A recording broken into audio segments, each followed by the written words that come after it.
Watch out, everybody. It's President Snow.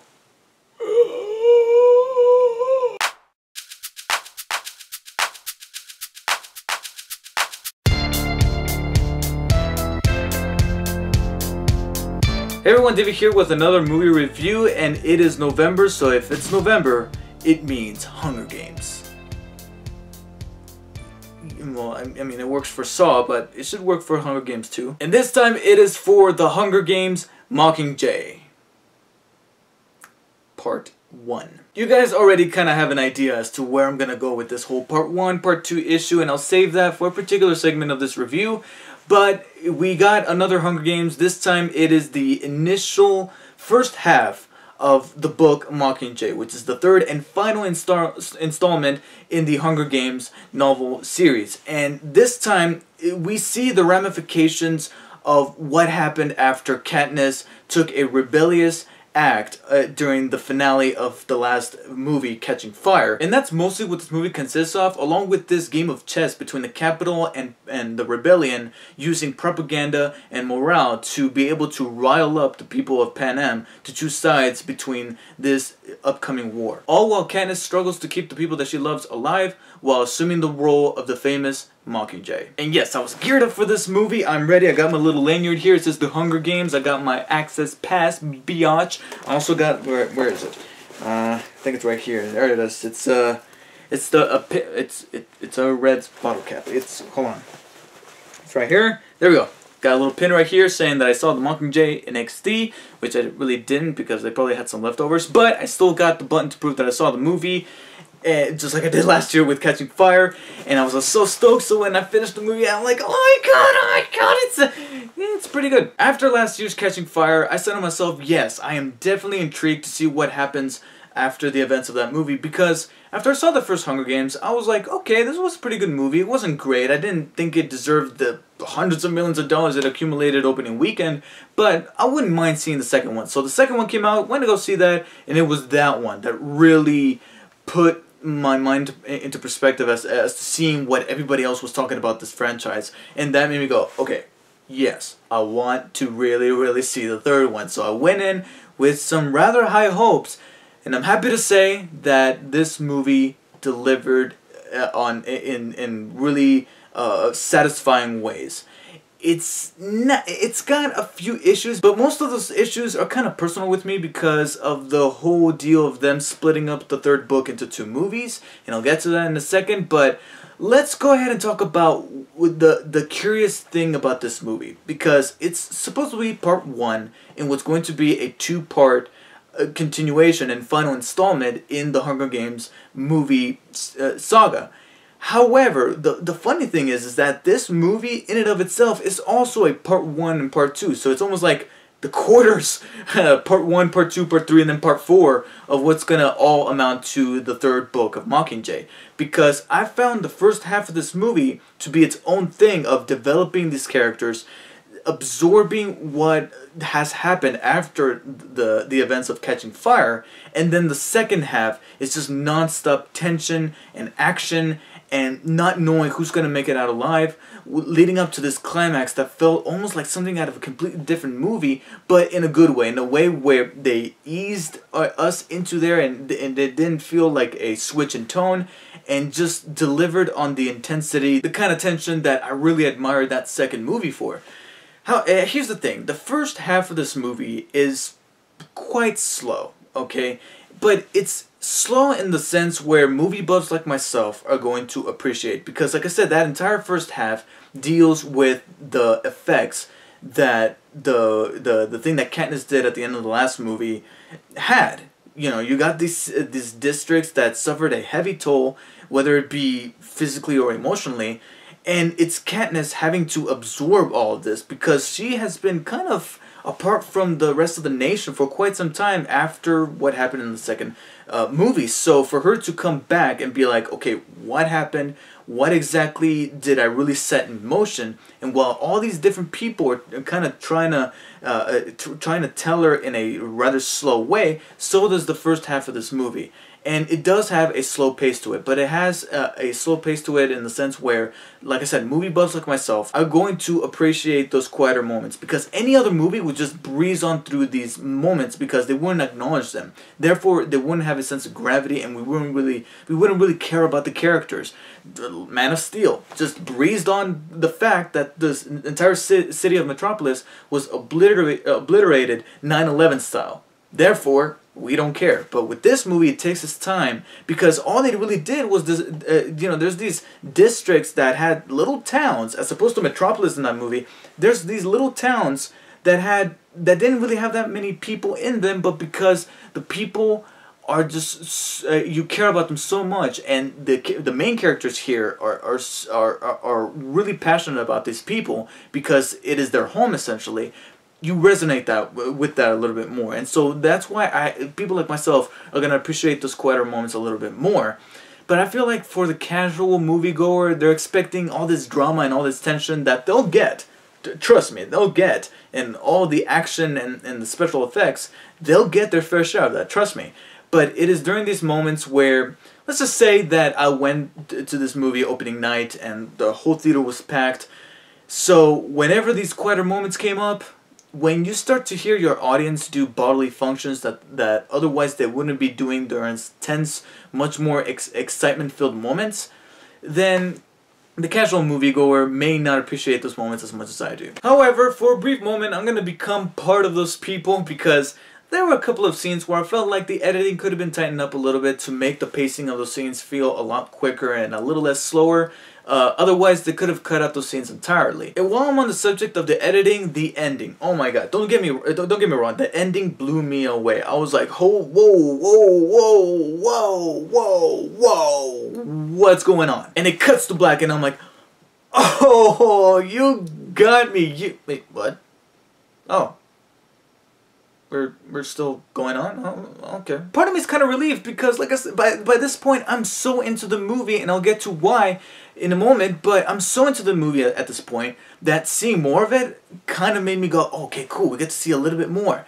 But then, after it finally cuts to black and then the credits roll, that made me think back to it and go, if I was the editor or the director, I would have cut at that first moment where it cuts to black and really fuck with the audience and it teased them even more to have to wait that entire year to see how this all ends, and also not knowing what exactly is going on, and leave them with that feeling, leave them wanting more.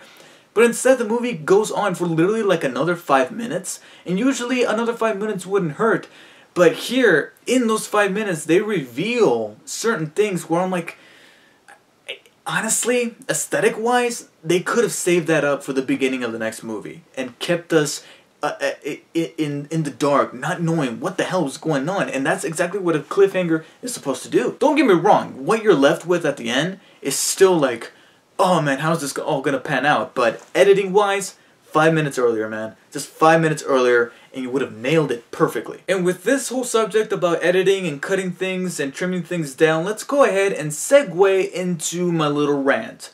My little rant about books being split up into multiple movies. We first saw it, at least to my knowledge, we first saw it with Harry Potter. And we were completely okay with it because it was Harry Potter. I mean, did you see the size of that 7th book? It was a freaking Bible. So obviously, we completely understood that they had to split that up into 2 movies, because therefore, they're not going to take anything out, and it's going to feel a lot more epic. But then Twilight did it, and that's where we all grew skeptical to this technique of being nothing more than a cash grab. Now Hunger Games is doing it, and the credibility of this technique has been lifted somewhat, because the material for Hunger Games is obviously leaps and bounds better than Twilight. However, it's still, after having seen this movie, it's still an argument that is up for debate, and rightfully so, because after watching this movie, I have 3 concerns or objections to the technique of splitting up books into multiple movies. One is the one that we all kind of already know going in, almost everybody, and that is the one that I just mentioned. Is it a cash grab or is it not?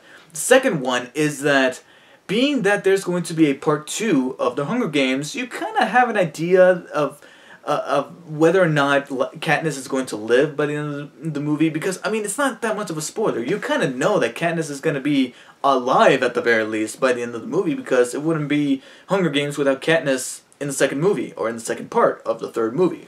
Ish. Now the supporting characters, that's a whole nother story, and how is she going to be at the end of this movie? Regardless of whether she's alive, how, in what condition is she going to be? That's up for debate and for questioning, and that's where the tension and the excitement is.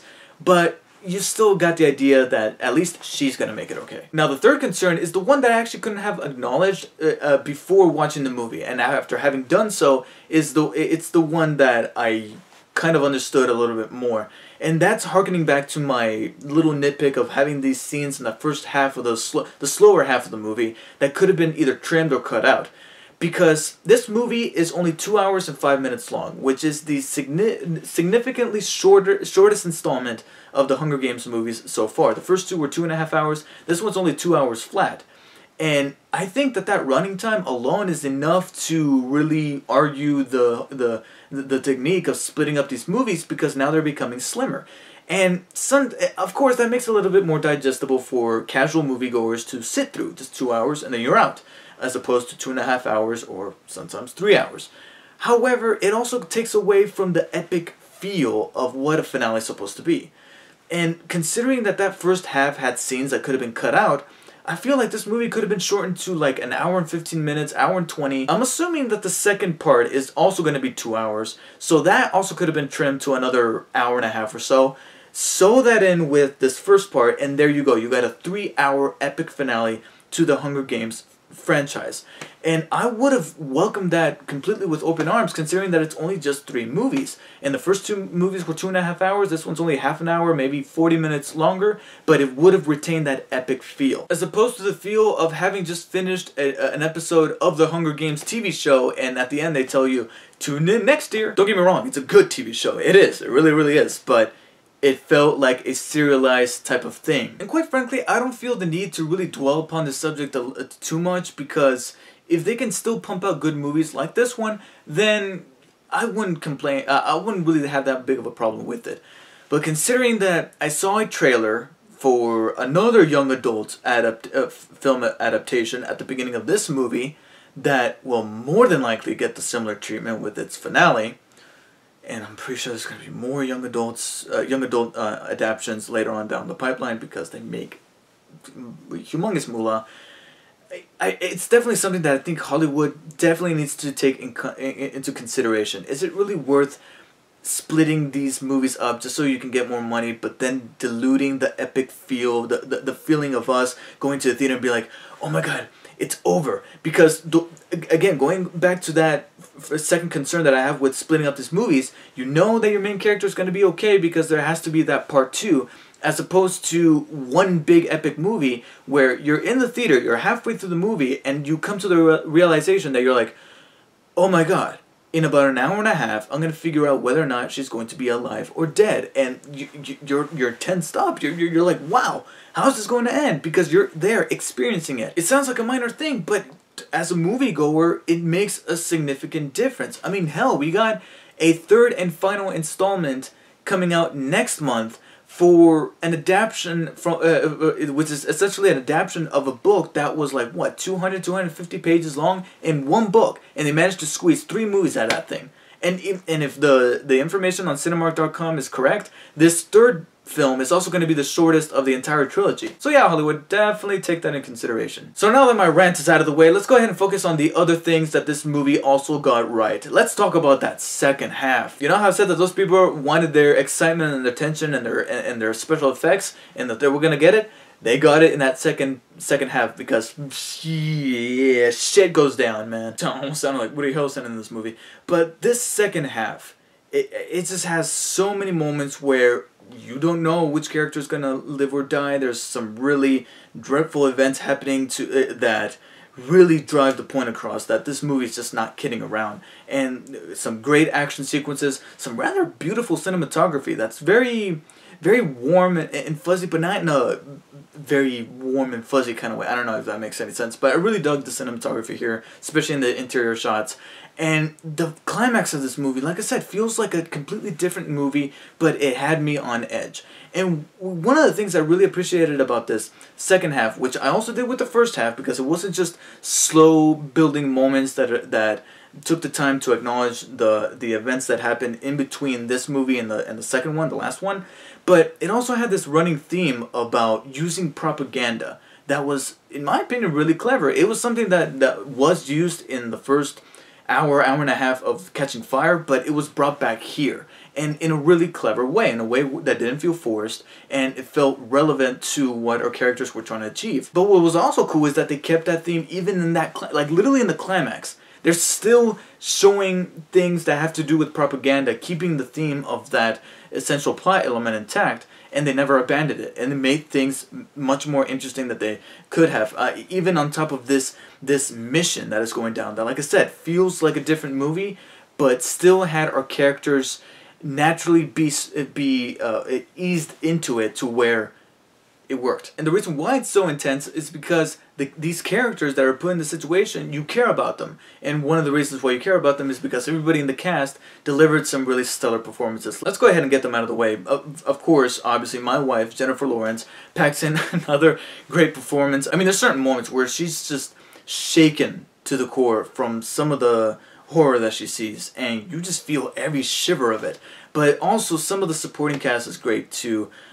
Josh Hutcherson, he barely gets enough screen time here, but what they do with his character, he also handles that very well. And another character that also didn't get a lot of screen time, but they kept the thing that they introduced at the very end of Catching Fire with him, and they kept that going, was Finnick O'Hare, the guy with the trident, Aquaman, essentially. I can't remember the actor's name, but he was also pretty good. And like I said, they kept that thing going with his character to where when we got first introduced to him in Catching Fire, he was all snobby, and you're like, oh man, I might not like this character. But then, as the events of the Hunger Games in that second movie transpired, he started to change a little bit, and they kept that going on here, and I'm like, cool, I like this character, I really want to see more of him. Unfortunately, he'll probably get his share of screen time in part 2. But you also got some other supporting characters played really well by their actors. Some of the older characters, like Jeffrey Wright as Beatty, he was good. Julianne Moore as the president of the rebellion. I can't remember what her name was, but she's formerly known as the president. She's kind of like the President Snow, only except she's not oppressive. She's leading the rebellion, but in such a firm yet she's calm, but also strict, and there's just something to her eyes, and not just because she's wearing contacts, that she was able to play that character very well. And of course, the late but always great Philip Seymour Hoffman, he's also great here.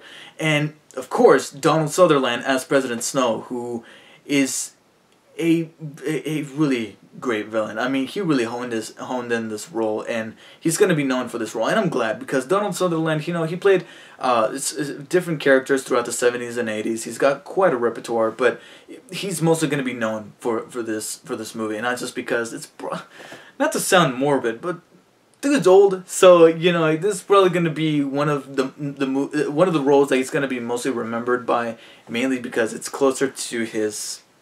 You know, but yeah. Anyways, it's still quite an iconic role for him, and I'm glad he's doing a tremendous and subliminal job with it. That's what I meant to say. Because in the hands of any other director, writer, or actor, this could have been a mustache twirling villain, a cartoon character. But he does it in such a calm yet dickish demeanor that you're like, this is the perfect villain for this kind of story. Woody Harrelson is great again as the comic relief that you don't know is the comic relief until you have finished the movie, going back and you're like, oh, that guy was the comic relief, because he was just subtle.